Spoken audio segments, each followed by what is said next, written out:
ടോയ്ലറ്റിൽ പോകുമ്പോഴോ അല്ലെങ്കിൽ മൂത്രമൊഴിക്കുന്ന സമയത്തൊക്കെ എന്തോ ഒരു കനം അല്ലെങ്കിൽ ഒരു അസ്വസ്ഥത താഴേക്ക് ഇറങ്ങി വരുന്നത് പോലെ തോന്നുക, മലബന്ധം ഉണ്ടാവുക, നടുവേദന ഉണ്ടാവുക, അതുപോലെ തന്നെ ഇടയ്ക്കിടയ്ക്ക് മൂത്രം ഒഴിക്കണം തോന്നുക, മൂത്രം ഒഴിക്കുമ്പോൾ തടസ്സം അനുഭവപ്പെടുക, അറിയാതെ മൂത്രം പോവുക എന്നിങ്ങനെയുള്ള ബുദ്ധിമുട്ടുകൾ അനുഭവിക്കുന്ന ഒരുപാട് സ്ത്രീകൾ നമുക്കിടയിലുണ്ട്.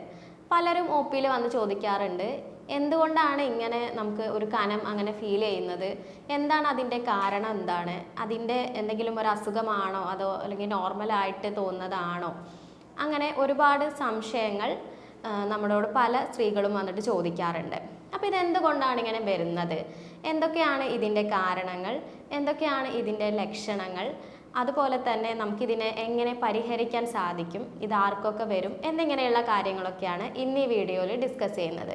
ഞാൻ doctor Sreekala, senior consultant, doctor Basil Soumya hospital, Pandikkad, Malappuram ജില്ല.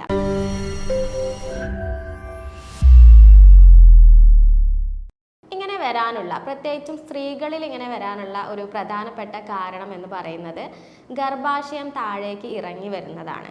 ഇതിനെ നമ്മൾ മെഡിക്കലി പ്രൊലാപ്സ് ഓഫ് യൂട്രസ് എന്നൊക്കെയാണ് പറയുന്നത്.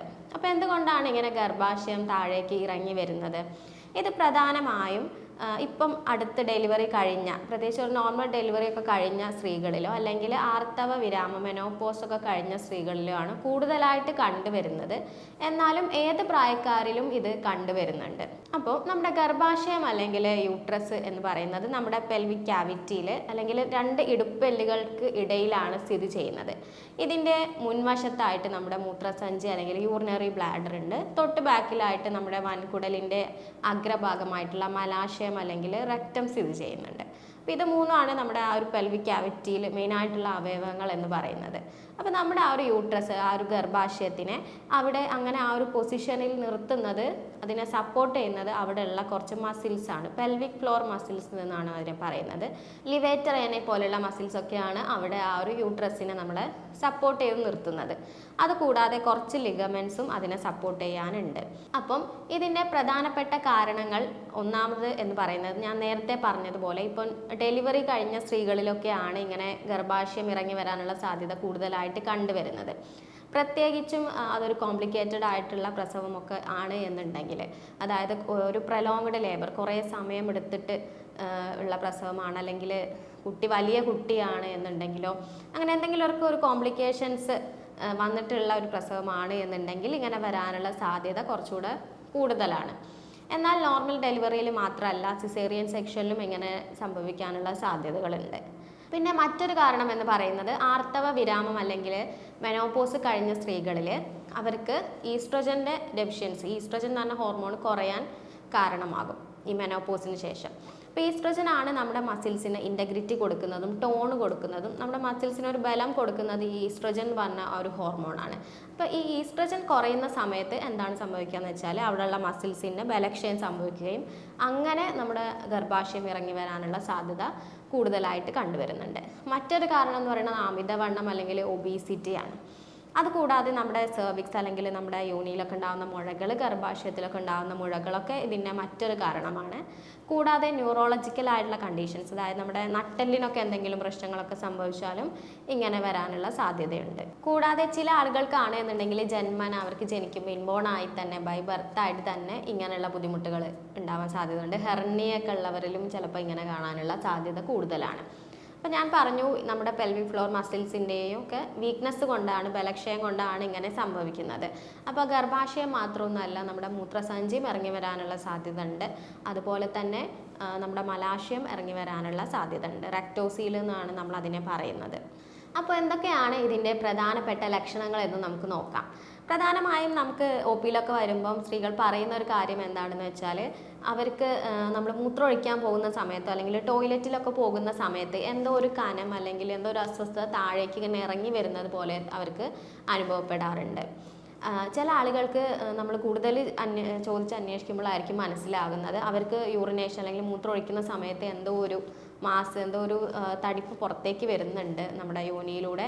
അത് നമ്മൾ പുഷ് ചെയ്ത് ഉള്ളിലേക്ക് ആക്കിയാൽ മാത്രമേ അവർക്ക് മൂത്രം ഒഴിക്കാൻ പറ്റുന്നുള്ളൂ, അങ്ങനെയുള്ള ബുദ്ധിമുട്ടുകളൊക്കെ നമ്മൾ കൂടുതൽ ഒന്ന് അന്വേഷിക്കുമ്പോഴായിരിക്കും അവർ അങ്ങനെയുള്ള ബുദ്ധിമുട്ടുകളൊക്കെ പറയുന്നത്.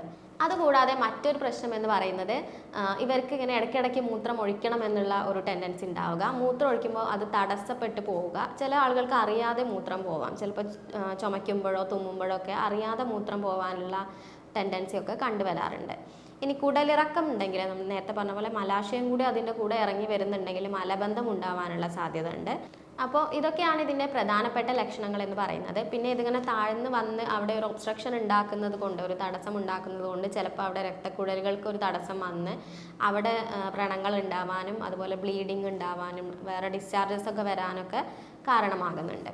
അപ്പോൾ നമ്മുടെ ഈ യൂട്രൈൻ പ്രൊലാപ്സ് നമുക്ക് സർജറി തന്നെ ചെയ്യേണ്ട ആവശ്യമുണ്ടോ, നമുക്കിത് മരുന്നെടുത്ത് മാറ്റാൻ പറ്റുമോ, അല്ലെങ്കിൽ വേറെ എന്തെങ്കിലും എക്സസൈസിലൂടെയൊക്കെ നമുക്ക് മാറ്റാൻ പറ്റുമോ എന്നുള്ളത് നമുക്ക് നോക്കാം.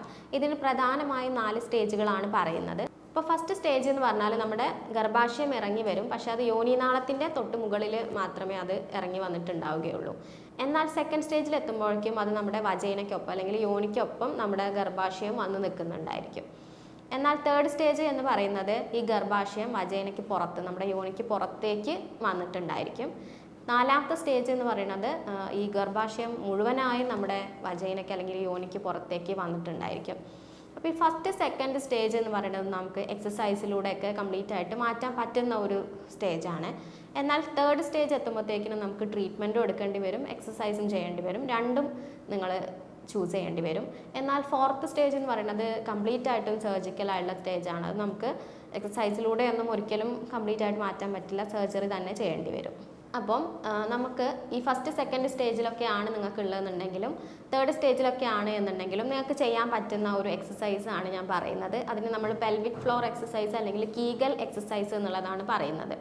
അപ്പോൾ ഇതെങ്ങനെയാണ് ചെയ്യാന്ന് വെച്ചാൽ, നിങ്ങൾക്കിത് എത്രയധികം ഈ എക്സസൈസ് നിങ്ങൾ ചെയ്യുന്നുവോ അത്രയും നല്ലതാണ് എന്നുള്ളതാണ്.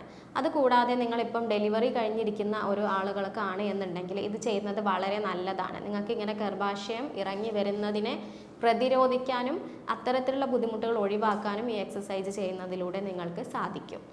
അപ്പോൾ ഇതിൻ്റെ ഒരു മെക്കാനിസം അല്ലെങ്കിൽ ഒരു ടെക്നിക്ക് എങ്ങനെയാണെന്ന് വെച്ചാൽ, നമ്മൾ മൂത്രം ഒഴിക്കുന്ന സമയത്ത്, നമ്മൾ മൂത്രം പോകുന്ന സമയത്ത് പകുതിക്ക് വെച്ച് നമ്മൾ അതിനെ പിടിച്ച് വെക്കുക, ഹോൾഡ് ചെയ്ത് വെക്കുക. അങ്ങനെ കുറച്ച് ഒരു സെക്കൻഡ്സ് ഹോൾഡ് ചെയ്തിട്ട് അത് റിലാക്സ് ചെയ്തിട്ട് വിടുക. അപ്പോൾ നമ്മൾ ആ ഹോൾഡ് ചെയ്ത് വെക്കുന്ന സമയത്ത് പിടിച്ച് വെക്കുമ്പം അവിടെയുള്ള മസിൽസ് ഒന്ന് കൺട്രാക്റ്റ് ചെയ്യും, ഒന്ന് ചുരുങ്ങും. പിന്നെ നമ്മൾ റിലാക്സ് ചെയ്യുമ്പം അവിടെയുള്ള മസിൽസ് റിലാക്സ് ആവും. അപ്പോൾ ഈ ഒരു ടെക്നിക്കാണ് നമ്മളിവിടെ ഉപയോഗിക്കുന്നത്.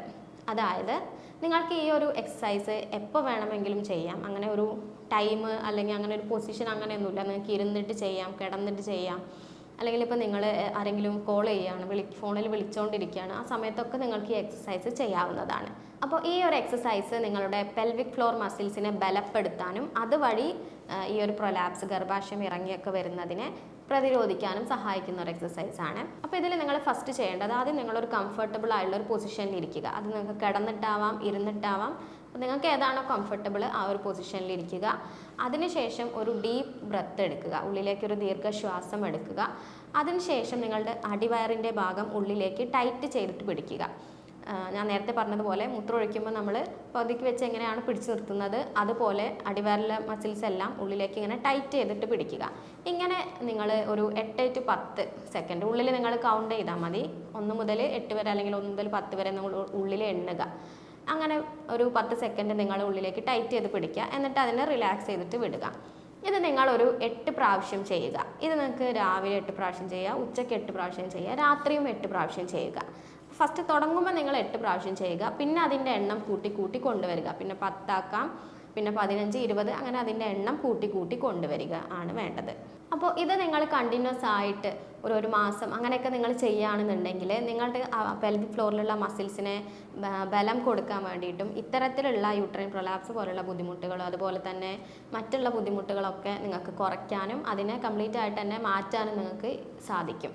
അപ്പോൾ ഈ കാര്യങ്ങളൊക്കെയാണ് നിങ്ങൾ ശ്രദ്ധിക്കേണ്ടത്. കൂടാതെ നിങ്ങൾക്ക് അവിടെ എന്തെങ്കിലും മാസ് അല്ലെങ്കിൽ തടസ്സമൊക്കെ തോന്നുന്നുണ്ട് എന്നുണ്ടെങ്കിൽ നിങ്ങൾ തീർച്ചയായിട്ടും ഒരു ഡോക്ടറെ കൺസൾട്ട് ചെയ്യുക. അത് ഇതാണോ വേറെ എന്തെങ്കിലും മാസമാണോ എന്നുള്ളതൊക്കെ അറിയാൻ വേണ്ടിയിട്ട് ഒരു ഡോക്ടറെ കൺസൾട്ട് ചെയ്യുകയും ചെയ്യുക. ഹോമിയോപ്പതിയിൽ ഇതിന് ചെയ്യുന്നത് ഒരു കോൺസ്റ്റിറ്റ്യൂഷണൽ അല്ലെങ്കിൽ ഇൻഡിവിജ്വലിസ്റ്റിക് ആയിട്ടുള്ള ഒരു അപ്രോച്ചാണ്. ആ രോഗീൻ്റെ ശാരീരികമായിട്ടുള്ള ഇത്തരത്തിലുള്ള ബുദ്ധിമുട്ടുകളും മാനസികമായിട്ടുള്ള എല്ലാ പ്രത്യേകതകളൊക്കെ കണക്കിലെടുത്തിട്ടാണ് മെഡിസിൻസ് തീരുമാനിക്കുന്നത്. ജർമ്മൻ മെഡിസിൻസ് ട്രീറ്റ്മെൻറ്റിനായി ഉപയോഗിക്കുന്നത് കൊണ്ട് തന്നെ മറ്റ് പാർശ്വഫലങ്ങളൊന്നും തന്നെ ഉണ്ടായിരിക്കുകയുമില്ല. അപ്പോൾ ഇതുമായി ബന്ധപ്പെട്ട് നിങ്ങൾക്ക് എന്തെങ്കിലും സംശയങ്ങളൊക്കെ ഉണ്ടെങ്കിൽ വാട്സപ്പ് നമ്പർ കൊടുക്കുന്നുണ്ട്, അതിൽ നിങ്ങൾക്ക് എന്നെ കോൺടാക്റ്റ് ചെയ്യാവുന്നതാണ്. സ്നേഹത്തോടെ doctor Sreekala, senior consultant, doctor Basil Soumya hospital, Pandikkad, Malappuram ജില്ല.